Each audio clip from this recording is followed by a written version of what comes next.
정말 마음이 아프지만 우리 사회에 비슷한 사건 진짜 많아요. 집에서 자기 와이프랑 처제랑 자기 딸이랑 같이 살면서 주기적으로 강간을 했어요. 딸도 있는. 네, 같은 집에서. 저는 이런 일이 있으면은 정말 책임지고 조져드릴 자신 있습니다.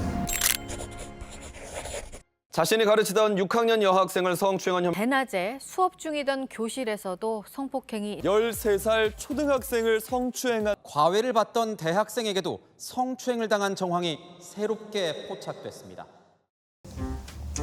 안녕하세요, 변호사님. 네, 안녕하세요. 네, 오랜만에 찾았습니다. 네, 오랜만입니다. 이번 영상 좀 네. 이런 주제가 좀 어떻게 보면 기분이 나쁠 수도 있는데, 혹시 그 홍대 과외생이 13세 학생을 성추행한 사건을 혹시 알고 계신가요? 네, 최근에 들어서 알고 있습니다.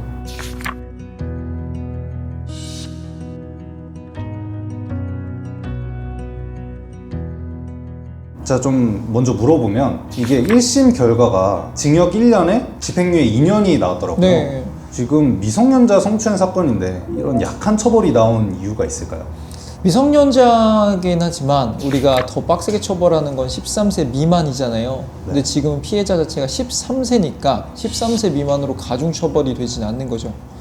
그래서 우리 법에서 10년 이하의 징역으로 정하고 있지만 만약에 초범이거나 이게 얼마나 상습성이 있는지 아니면 얼마나 고의를 가지고 오랫동안 했는지를 판단을 해서 거기에 대해서 양형은 충분히 가능하다고 생각해요. 근데 뭐 당연히 그래야겠지만 이분 초범이겠죠. 그래서 이런 부분이 조금 참작이 돼서 형량이 조금 약하게 나온 거 아닌가 싶습니다. 근데 이게 홈캠으로 증거 영상이 충분히 있는데도 이렇게 약한 판결이 나올 수가 있나요? 우리 법에서 증거가 있는 거랑 처벌이 세고 약한 건 완전히 다른 개념이에요. 뭐 예를 들어서 제가 길 가다 침을 뱉었다, 노상방뇨를 했다, 누가 그거 다 찍었어요. 확실한 증거겠죠? 그렇다고 해서 뭐 제가 징역을 살거나 이러진 않잖아요. 이번 경우도 마찬가지예요. 증거가 굉장히 확실할 거예요, 홈캠이 있으니까. 그렇지만 증거가 확실한 거랑 이 사람이 저지른 범죄의 나쁜 정도, 그리고 그것이 얼마나 고의성을 갖고 있고 상습적으로 계획적으로 이루어졌는지는 조금 다른 거거든요. 근데 우리 재판부에서는 증거는 확실해서 이 범죄에 대해서 유죄 판결을 내리는 데는 썼지만 그렇다고 해서 이 범죄가 또 그렇게까지 나쁘게 보지는 않았는 모양이에요. 그러니까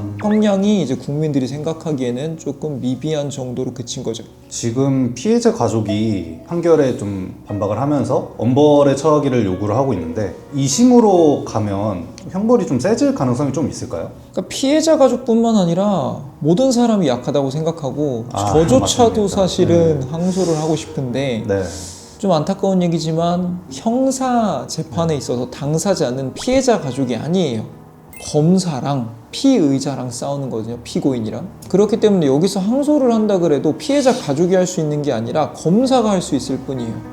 피해자의 가족은 거기에 대해서 엄벌에 처해달라고 탄원서 정도 낼 정도죠. 그렇기 때문에 만약에 검사가 여기에 대해서 항소를 안 했다고 하면 우리 법에 불이익 변경 금지 원칙이라고 하고 있거든요. 내가 만약에 항소를 했다 그러면 내가 1심에 받은 것보다는 세게 처벌할 수 없는 게 원칙이에요. 그래서 검사가 항소를 했는지가 굉장히 중요하고요. 검사가 항소를 안 했다 그러면 이거보다 더 세게 처벌될 수는 없고 검사도 항소를 했고 이게 왜 이렇게 미약한 처벌인지를 잘 증명한다면 2심에서 충분히 뒤집혀서 좀 더 세게 처벌될 수도 있지 않을까 싶습니다. 그럼 이런 사건이 세게 처벌된다면 어느 정도까지 처벌이 가능한 거예요?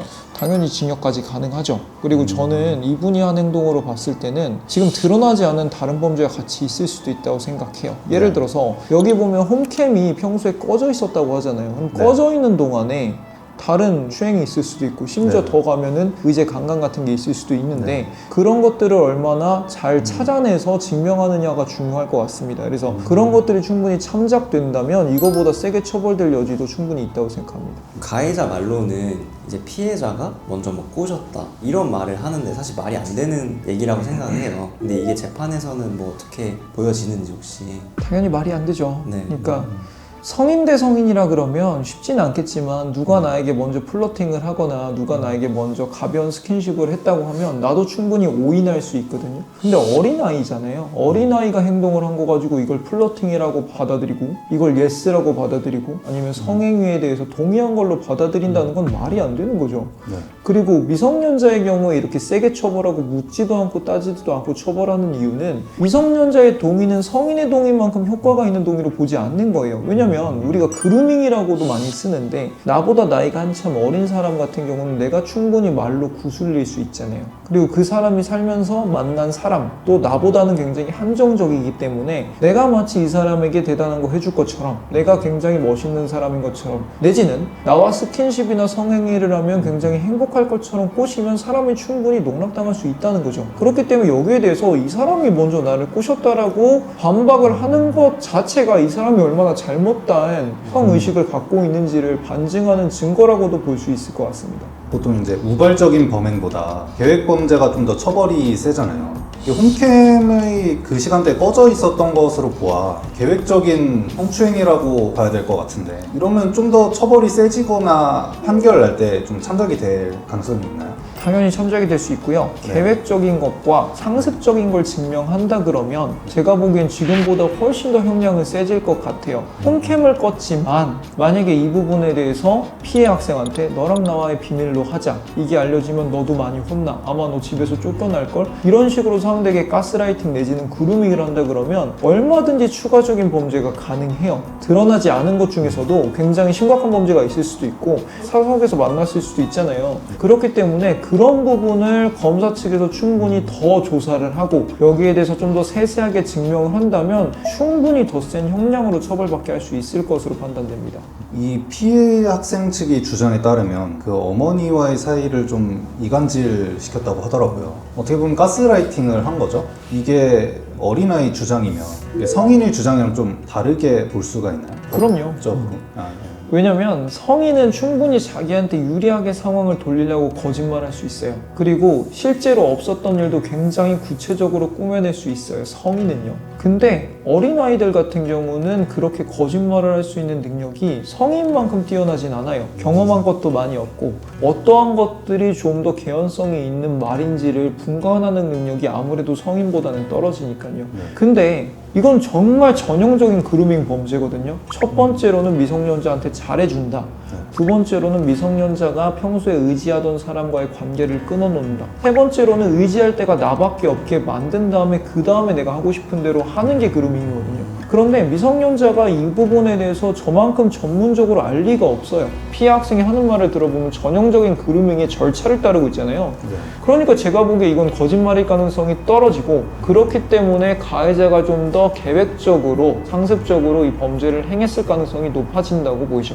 그리고 또 하나 궁금했던 게 SNS에 그 가해 학생의 신상이 까발려졌더라고요. 이게 법적으로 문제가 될 것 같은데 어느 정도의 문제가 된 건가요? 당연히 심각한 문제죠. 왜냐면 세상에 정말 나쁜 놈들은 많아요. 나쁜 놈들은 세상에 좀 알려지고 좀 망신도 좀 당하고 사회적으로 다시 활동을 못하게 하는 게 우리한테는 응분의 대가라고 생각할 수 있겠지만 그것도 그 사람의 프라이버시고 명예권이거든요. 그래서 굉장히 뭐 연쇄살인마 같은 사람의 신상을 공개하는 것도 사회적으로 굉장히 많은 논의를 거쳐서 이루어지는 이유가 이 사람이 잘못한 거는 법적으로 형사처벌을 받게 해야지 절대로 이게 마녀사냥이나 많은 사람들이 알려져서 이 사람이 다시는 사회생활하지 못하도록 만들면 안 되거든요. 그렇기 때문에 만약에 이 사람의 신상은 설사 이 사람의 범죄가 사실이더라도 내지는 알려진 범죄가 이 사람이 실제로 범한 범죄보다 훨씬 더 축소된 거라고 할지라도 이게 알려지면 이 사람의 명예가 실추된 건 명확하기 때문에 동의받지 않고 알리면 명예훼손 범죄고요. 특히 SNS는 정보통신망이잖아요. 정보통신망법 위반죄로 더 가중처벌받을 수 있습니다. 그러면 이거를 누군가가 신고를 해야지만 이제 처벌이 되는 건가요? 아니면 검사 측에서 이거를 보고 그냥 조사를 하는 건가요? 명예훼손 같은 경우도 친고죄는 아니에요. 그렇기 네. 때문에 누가 보고 뭐 신고를 해도 조사가 이루어지고 검사가 스스로 인지해서 조사를 할 수도 있겠지만 반의사불벌죄라고 해서 내가 원하지 않으면, 그러니까 피해자가 원하지 않으면 처벌을 안 받게 할 수 있거든요. 근데 지금 가해자라고 하고 있는 이 과외 선생님, 이 사람이 인간이라면 이거 가지고 상대방들을 처벌받게 하면 안 되겠죠. 물론 이 사람의 신상을 여기저기 알린 사람이 실수한 건 맞아요. 잘못한 건 맞지만 그래도 거기에 대해서 처벌을 강력하게 원한다는 메시지를 어필하는 거는 저는 정상인의 사고방식에는 맞지 않다고 생각합니다. 사실 이번 사건은 어떻게 보면 진짜 어린 미성년자 학생을 성추행한 사건이니까, 근데 그에 반해서 이제 판결이 너무 엄청 약하게 판결이 났으니까 좀 더 이제 분노한 사건인 것 같은데, 변호사님은 이 사건에 대해서 어떻게 진행될 거라고 보시나요? 정말 마음이 아프지만 우리 사회에 비슷한 사건 진짜 많아요. 제가 맡은 사건 중에서도 누구라고 말할 수는 없겠지만 형부가 처제를 강간했는데 처제가 이 정도 나이였어요. 진짜 뭐 미성년자였던 거예요? 네, 똑같이 했어요. 부모랑 격리시키고 우리 집에서 케어해 줄 테니까 우리 집으로 와 라고 해서 집에서 자기 와이프랑 처제랑 자기 딸이랑 같이 살면서 주기적으로 강간을 했어요. 딸도 있는. 네, 같은 집에서.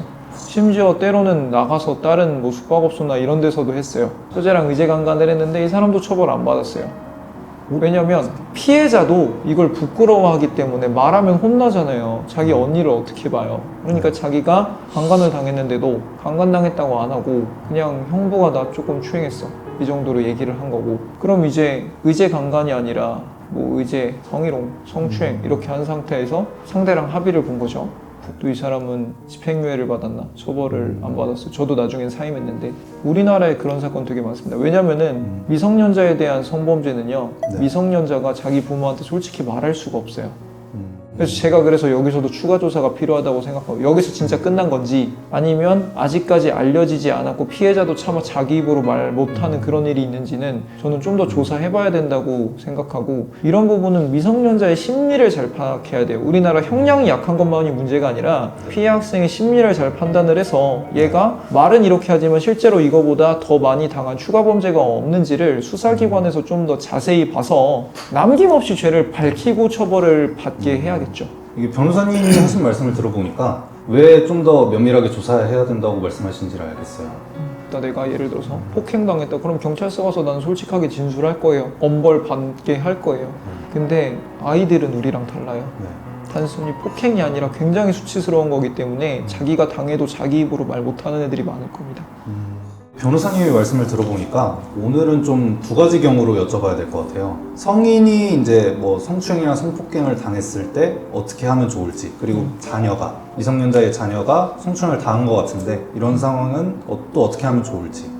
일단 첫 번째로 제가 말씀드리고 싶은 거는 피해자분들은 자기들이 창피할 일이 전혀 아니에요. 오히려 사람들의 도움을 받을 수 있는 일이지. 그러니까 이 상황이 일어나면 나중에 다른 생각하더라도 일단은 경찰이든 해바라기 센터든 여기에다 신고를 한 다음에 필요한 증거들을 다 수집하셔야 됩니다.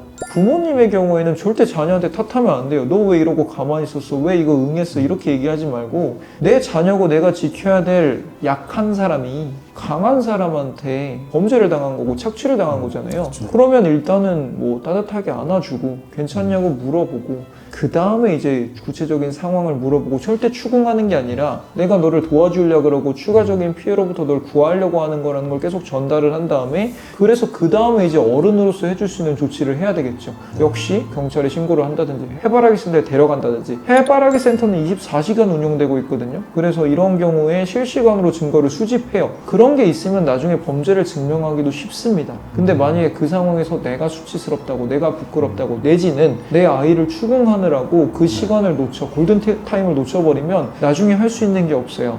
그러니까 첫 번째로는 피해자는 피해자예요. 내가 공동 가해자거나 내가 부끄러운 일을 한 게 아닙니다. 내 자녀도 마찬가지예요. 그래서 여기에 대해서 충분히 마인드셋을 하시고, 두 번째로는 증거 수집을 빨리 하시는 걸 추천드립니다. 증거 수집을 하고 이제 바로 변호사님을 찾아가면 되는 건가요? 아니면 보통은 이런 경우를 겪으면 저한테 전화를 바로 해주시는 분들이 많아요. 저는 그분들한테 진짜 고맙다고 생각하는 게 그래야 제가 도와드릴 일이 있고 그럼 제가 해바라기 센터도 같이 가드리고 거기에서도 필요한 진술도 도움을 드리고 하고요. 만약에 그 상황에서 변호사가 바로 닿을 수가 없어서 자기 혼자 해바라기 센터를 갔다 그러면 그 다음에 이러한 증거를 바탕으로 어떻게 조사가 이루어질 수 있는지를 변호사 자문을 받아서 그 다음에 확실하게 고소를 하는 게 좋을 거라고 판단됩니다. 혹시 만약에 이런 범죄나 피해를 당했을 때 도움이 필요하다고 하면 변호사님도 가능하실까요? 그럼요. 저는 이런 일이 있으면은 정말 저는 진짜 책임지고 조져드릴 자신 있습니다. 사실 피해자 입장에서는 평생의 트라우마가 될 수도 있는데 가해자를 처벌하는 것만으로도 그런 부분에서 좀 피해가 회복될 수 있으니까 변호사님께 연락드리려면 어디로 연락드려야 되나요? 이 유튜브 계정에다가 남겨주셔도 좋고요. 그리고 인스타 계정에 남겨주셔도 좋고 저희 회사 홈페이지 가면 전화번호도 있거든요. 거기에 전화해서 문의 주시면 제가 언제라도 따뜻하게 도움드리겠습니다. 확실하게 조져주실 수 있는 거죠? 아 그럼요. 네, 이런 가해자한테 차라리 법으로 해주세요라는 말이 나올 때까지 조져드리겠습니다. 믿음직스럽습니다. 감사합니다. 네, 그러면 오늘도 친절한 상담 감사합니다. 네, 감사합니다. 감사합니다.